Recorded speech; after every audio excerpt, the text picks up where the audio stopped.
cet évangile que Dieu avait promis d'avance pour ses prophètes dans les Saintes Écritures. Romains 1, 2. Nous sommes au tout début de la lettre de Paul aux Romains. Et il développe d'entrée de jeu ce qui est l'une de ses convictions majeures. Dieu se dévoile progressivement à l'humanité. La route est longue.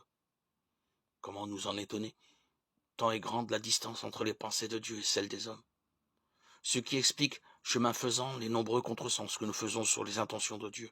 Les mots qui fâchent viennent bien souvent de là.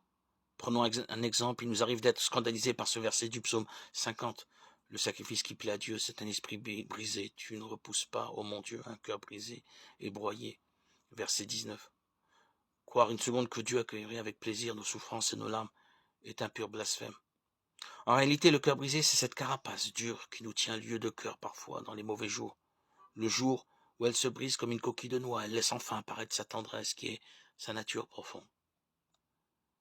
Cette compréhension nouvelle du verset en question, nous la devons au prophète Ézéchiel.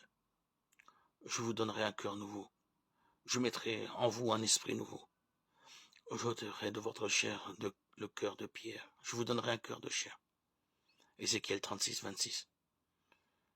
Alors, nous comprenons bien que la meilleure manière de servir le Dieu d'amour est de nous mettre nous-mêmes au service de nos frères et sœurs avec toute la tendresse dont nous sommes capables.